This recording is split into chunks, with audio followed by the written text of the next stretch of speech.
Hello and welcome to today's episode of the Work at Home Rockstar podcast. Super excited for today. I've got a multiple six-figure income earner in network marketing. She's also a podcast host of the Selling Social podcast and an online business owner who focuses on mentoring entrepreneurs who want to make money online, who want to sell online.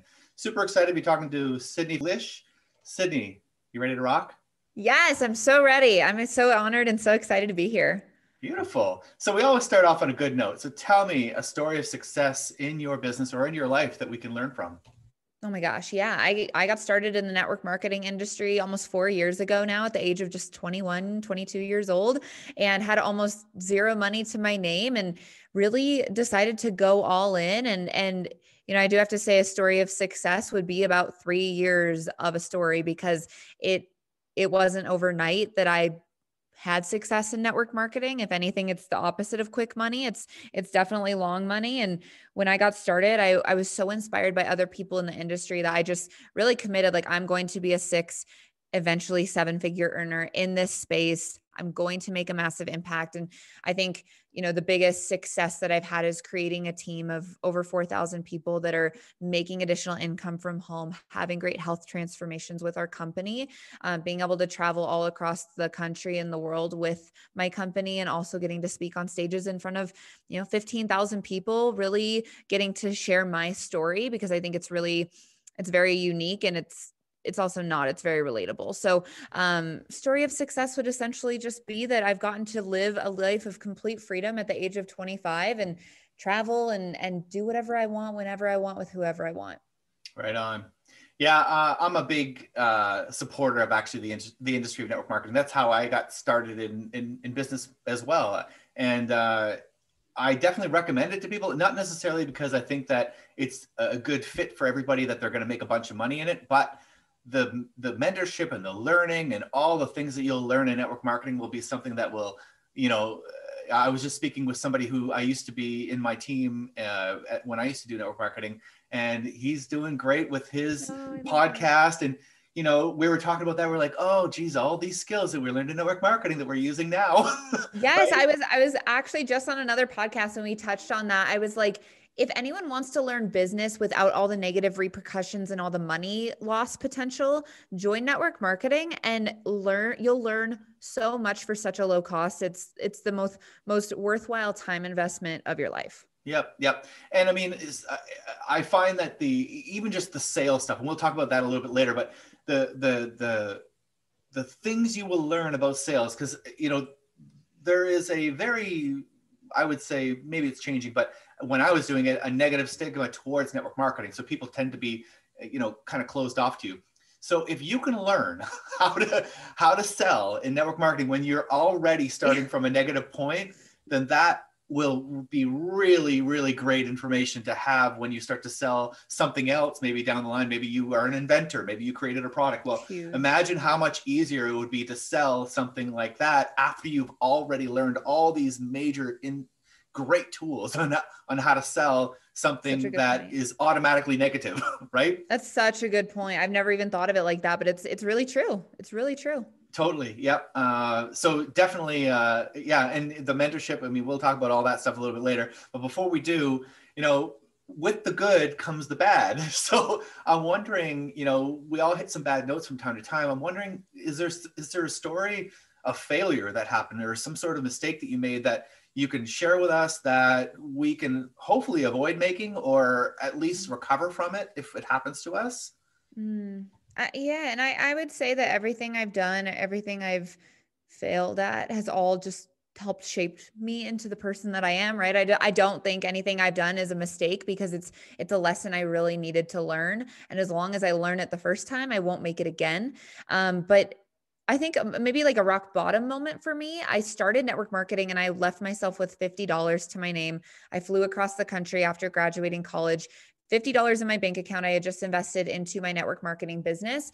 And I remember for the first 2 years, I was sleeping basically on the floor. I finally upgraded to a mattress after about 6 months.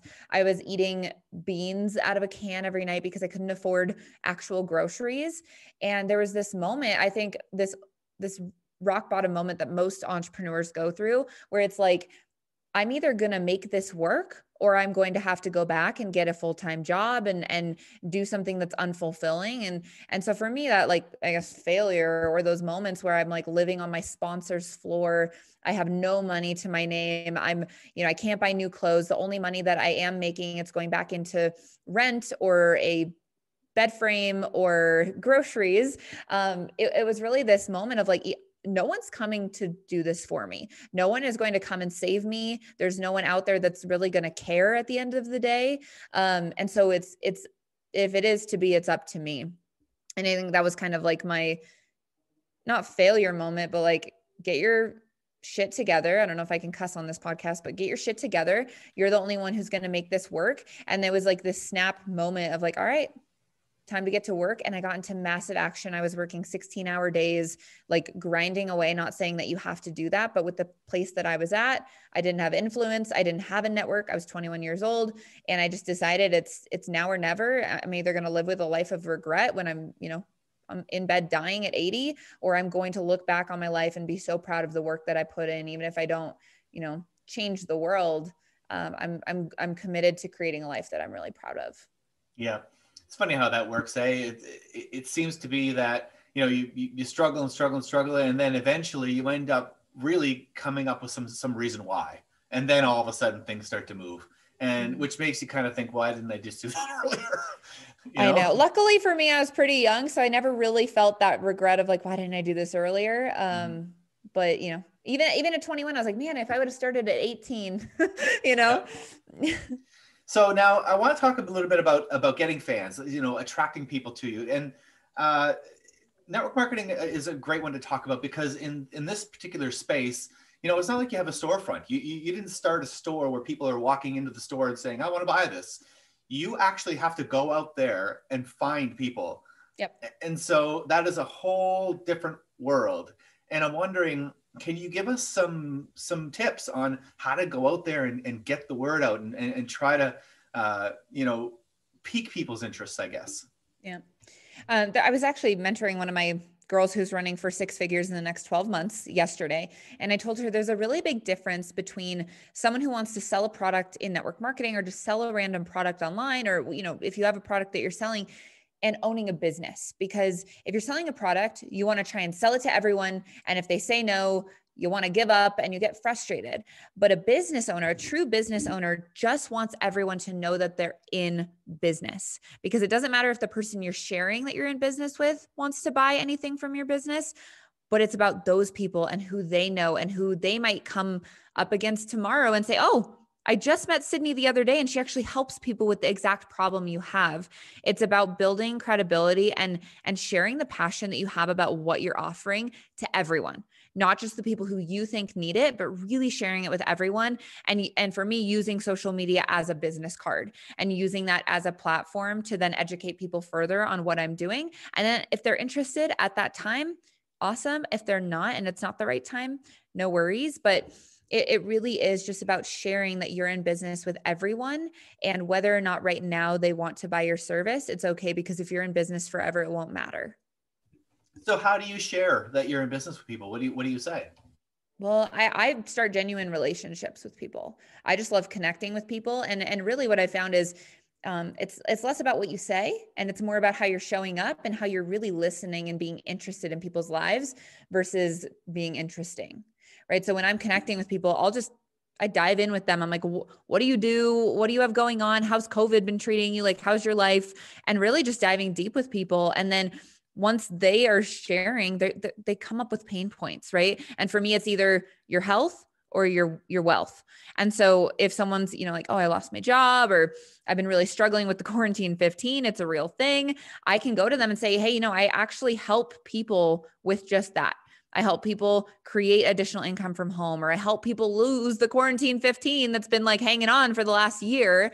So if that's something you'd ever be interested in learning more about, I'd love to share more about what I do. And I don't go into the details. I don't go into all of that, because that's not how sales works. Yeah. So what you're saying is the first thing you're doing is you're just going out there and trying to make new connections, learn about other people, and then sort of connecting what they're telling you about what's going on in their life to what you might be able to offer them. Yep. Business and entrepreneurship is all about just solving people's problems. So you have to figure out what the problem is first. You can't solve anything without figuring out the problem that the person in front of you has. So going out there and this is just a strategy that I have. Think of the people that you know in either three different categories. They're either in your love line where you're building trust and you're learning about them and you're building relationship with them. They're in your pipeline where you're prospecting them and you're sharing what you do with them, or they're in your downline. And the downline is essentially people who have purchased your products that you're continuing to build a relationship with, but they're either in one of those three phases, and it's just nurturing wherever they're at in the process and knowing as long as you're moving people through that line, then you're moving people through your business structure. Right on. Good. So now let's move on to cash flow. So in every business, one of the downfalls is that eventually, if you're not keeping an eye on it very closely, you find that you're actually spending more money than you're making. And so how do you manage cash flow in your business, or how do you teach your team to manage cash flow? Because, there are certain expenses that your business is going to incur. And sometimes you may need to make some investments into your business. However, how do you make sure that you're not going to get into a situation where you're now losing money? Yeah, it's really great. I think there's so many benefits to owning a business because so much of your life becomes the write-off depending on what type of business you have. And I'm no accountant, but I have an accountant and it really, really helps. I think one of the biggest things you can do is show the universe that you're taking this seriously by managing your money in a way that you are investing into your business more than you're investing into bullshit. It really comes down to if you prioritize buying that awesome purse when you know that you should be investing that $1,000 or $500 into an office space, a co-working space, or, investing it into a live event or a seminar or books or, audio books or podcasts or whatever that is.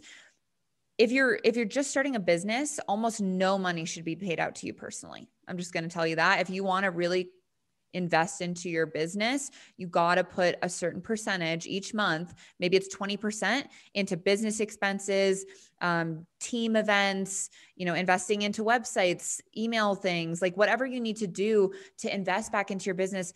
I think the first 2 or 3 years, I almost paid myself out nothing. And right now, even to this day, almost everything I buy becomes a write-off because except for living in my apartment, I almost don't want to pay anything out personally. And so I would rather just invest all the money into business because I know it'll get returned to me over time. So thinking like a business owner, if you're just getting started, think of every single purchase, every single expense as either this is going to grow my business or it's going to take away from the growth of my business. Yeah. Well, and I can tell you that traditional business, just about every business, when they get started, especially traditional businesses, you tend to actually not make a whole lot of money for yourself. 5 years, you don't make a profit in a traditional business. Yeah. So it's not abnormal. I mean, you're right. I mean, it's one of those things where if you're going to build a business, then you need to take that seriously. You need to realize that you're probably not going to be going on that trip and you're probably not going to be buying those nice, expensive purses, as you mentioned, or guitars for me. Yeah, exactly. Whatever your item of choice is. Yeah. But that's okay. As long as now, how do you know that you're on the right track though? How do you know that something's a good purchase for your business? Well, talk to your accountant because it's going to be different for everybody. But if it's, first of all, I think if it's a write-off, it's more worth it. But I always think of money as either you're investing it into something that's going to make you more money, or you're investing into something that's going to actually lose you money over time. And what that means is it's either an asset or a liability. And so if you think about buying a coffee, right? Buying a $5 Starbucks coffee, that is a liability because you drink it, it's gone. You probably even gain weight because it has cream and sugar in it. So it's actually lowering your immune system and it's costing you at the end of the day, right? That's a drastic example, but same with a really fancy car. You could look at that actually as an investment into your business if it's going to attract more people that see that car and they're like, whoa, what do you do? Sign me up. But at the end of the day, if you could put that money and go put it into Facebook ads or investing into starting a podcast and getting a microphone, right? Those are investments that are going to help grow your business. But really, the mindset shifts. It's like the things that used to be important and you used to value, it's like, is that necessary? And it really takes laser focus on where you want to go and the vision that you have for your business. And just every single time I'm making a purchase, I'm buying something, I'm like, is this going to move my business forward and help me invest into the health of my organization? Or is it going to take away and actually in the end cost me? And it's always just about growing your money. What's going to grow and duplicate your money? Wow. I really like what you said in the beginning about ask your accountant, because that's a really great advice. If it is a write-off, then chances are if the government says that this is something that you need for your business, then chances are it is. And as you mentioned about buying a nice fancy car, I would guard against that. I don't think that I think it might be even sending out the wrong message. I mean, if you need to have a nice fancy car in order for someone to actually want to take you seriously, then what kind of business are you running? Like, your product should be speaking for itself, and you might actually be attracting the wrong type of people. Because I also think that if you love cars and that's like your thing where you're just like, I just want a nice car because I love cars, go save up and invest into a car if that's something you love. I actually respect people who are extremely wealthy, who still drive their 1990 Lexus. That's like not worth very much anymore because they know it's not going to create more money for them. And so I actually respect people more. I'm not big into fancy cars. I love my little car, and it costs me nothing every single month, nearly nothing. And I love that. That's something that I'm proud of, to have a car that isn't throwing money out the window every single month. Yep. And when it comes down to it, that car is a write-off. However, any car would be. So why spend more money on a car when you can spend less money on a car and have it perform the same duties? And you did mention, I mean, I do know a lot of people who have had very good success in lots of different types of businesses. And it is very interesting that the more wealthy a person is, you don't see those fancy gadgets anymore. No, it's like Mark Zuckerberg's wearing a black t-shirt and some sweats.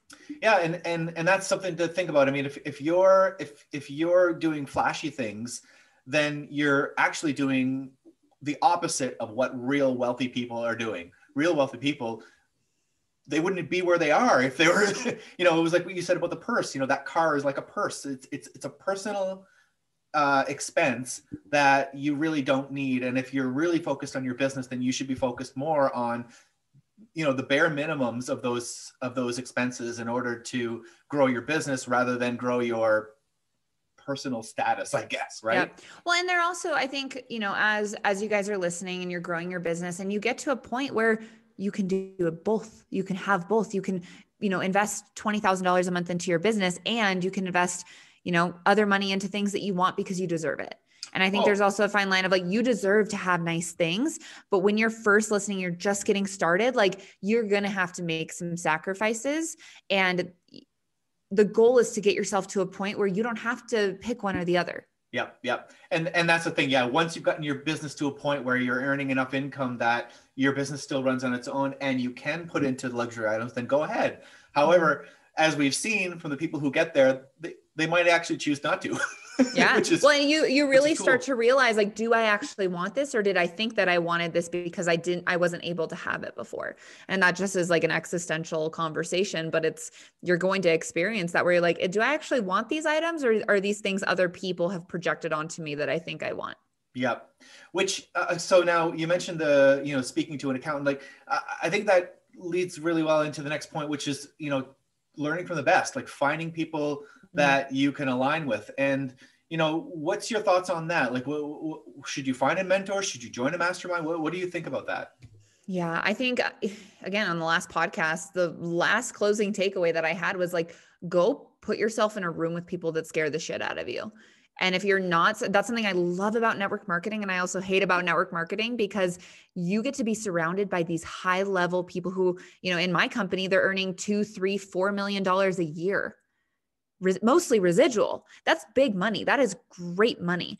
Calculate how much that is a month and you'll be shocked, right? If you don't know what that is a month, like it's a lot of money. And putting yourself in groups of people like that, the conversations are different. The meals are different. The energy is different.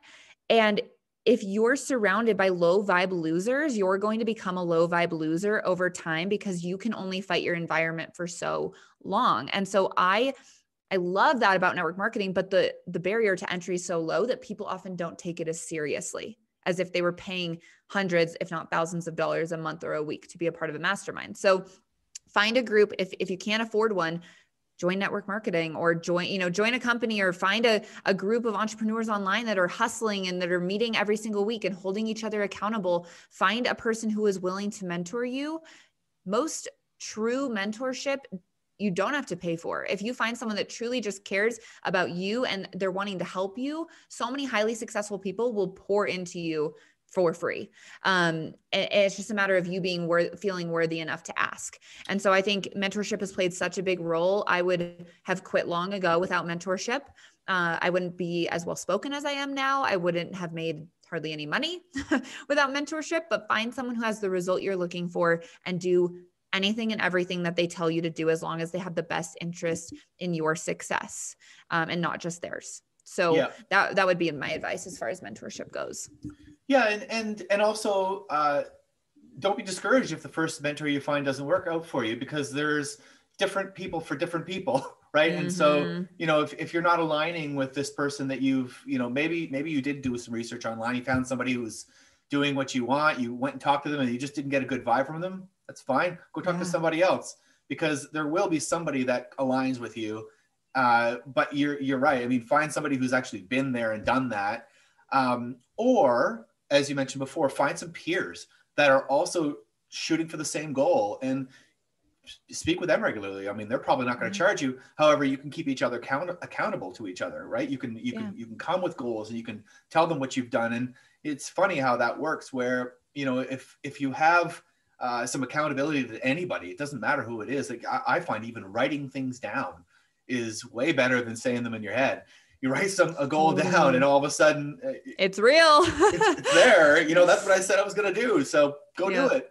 And then if you have some people that you can regularly talk to, and like you said, network marketing is a great avenue for that, because it's, people that are, encouraged and paid by helping you succeed. So, you're more likely to find somebody who's willing to pour into you, as long as you can find somebody that kind of aligns with your goals as well. There's some people that are, that are very focused on, in network marketing, I found that there's people that are very focused on building a business and the sales and the business side of it. And then there's some people that are focused really on the product, and, they really love the product and they really, so you might be one of those two people. So find a mentor that's aligning with you and just follow what they're doing. Right? And I think the worst thing you can do is find someone who, like, taking advice from broken, unhappy people is the worst thing you could possibly do. And so many people take that advice as law. And it's like, if you're taking advice from those people, you're going to get their result. So go find people who, again, scare you and have an amazing result in their life, and tie yourself to their hip. And it doesn't have to be people in person. It can be podcasters. It can be people that you don't even have. I mean, there's a lot of investors that are my personal mentors that I listen to every single day, and I take their advice, and they'll never know. They'll never know. And that's okay. Maybe one day they will know. But no one's going to come and wake you up and motivate you to get out of bed. You have to be motivated enough to go find someone who you're willing to work with and who is excited to work with you. And sometimes it takes banging down their door and really just like, I mean, I've done this before. I've gone into really successful neighborhoods in certain cities and knocked on doors and been like, what do you do? I'm just curious. Like, what do you do? I would love to hear your story. It's weird, but like, are you willing to go there? And that's the question you have to ask yourself when you're finding a mentor. Yeah, absolutely. Yeah, that's a good idea, actually, going into neighborhoods and finding out what they did. And, it's funny because they'll probably tell you. Oh, yeah. They're the most sweet, amazing people most often. Yeah. And, you mentioned about, the dream stealers. And I mean, that's the thing is that, you can always find somebody who tried something and failed. And you can always find somebody who tried something and succeeded. And, the question is, which one do you want to be? I mean, you're right. You can fail. Absolutely. If you follow the person who failed, you'll probably go right down that same path. I'm not saying don't talk to people who failed. That's great. Find out what they did and don't do that. Yeah. Well, and the only way someone actually fails is if they stop trying. Like if they have actually failed, then they're, they are homeless and that, you know, and that's not even a failure. Like if you're still breathing, you're still living, you're still kicking, you're still trying to excel, you're not failing. Because if that were the case, I would have failed a million times, but I've never failed because I never give up and I never will. Yeah. Yeah. You can keep coming back. And, Mm-hmm. you know, I think pivoting is important as well. I think that, you know, there is a point where what you're doing is running you into a wall and maybe it's not working. Yeah. You know, so reevaluate. Yeah. You know, that does exist. I mean, I'm not saying, you know, keep going, you know, but on the other hand, as you mentioned earlier, you can always keep reaching out and, oh, you've just found somebody else who's having success and they're doing something a little bit different. Try that a little bit. There's nothing wrong with pivoting and changing things around. Like no one will ever fault you for that. But like just giving up and saying, it doesn't work. You know, I tried one way and it just didn't work. Yep. There's multiple ways to get to the same result. And that's what you'll see the more people you speak to is that there's lots of different ways. Somebody might have tried this way and it worked for them. That might not work for you. That's fine. Pivot, go find something else. Yep. Well, and pivoting and failing are, you know, so different. It's like being in the entrepreneurial world or starting a business, like failure again only happens if you quit altogether, right? Pivoting and quitting are completely different, and you must pivot, especially in 2021. It's huge. Yeah. Well, and I guess maybe that'll be a disclaimer that I do know that the world changes very, very quickly, and so you may find somebody who had success 5 years ago. And you're now trying to do what they're doing, what they did 5 years ago, and it doesn't work. The world has changed. So keep that in mind. Like when you do find somebody who's had success and you're trying to do what they did, it might not work the same way. So there is a little bit of kind of going, okay, let's keep with the times here. The world is different. Yes. You know, maybe, you know, network marketing is, you know, oftentimes in my experience has worked through house parties. Well, with COVID happening, shifting. You got to pivot. You got to figure out because you can't have house parties anymore. So you have to completely restructure the way that you create culture and community. But I also think that's such a great point of what you said. Like if someone, you know, was successful 5 years ago and you're doing what they're doing and it's not working, find people who have long success, find people who have been doing this for 10, 20, 30 years. And that's why I love following, you know, Warren Buffett, Dean Graziosi, Richard Branson, people like that they have been through eras of trials and tribulations. They've been through 2008. They've been through, you know, like the 80s, the 90s, people like that who have decades of experience. Like that's where you're going to get the real juice because they've tried everything. Yeah. And they've had to pivot, right? Because they were probably doing something that was working. And then all of a sudden they woke up one day and it's not working anymore. And they're shifting and it's working even better.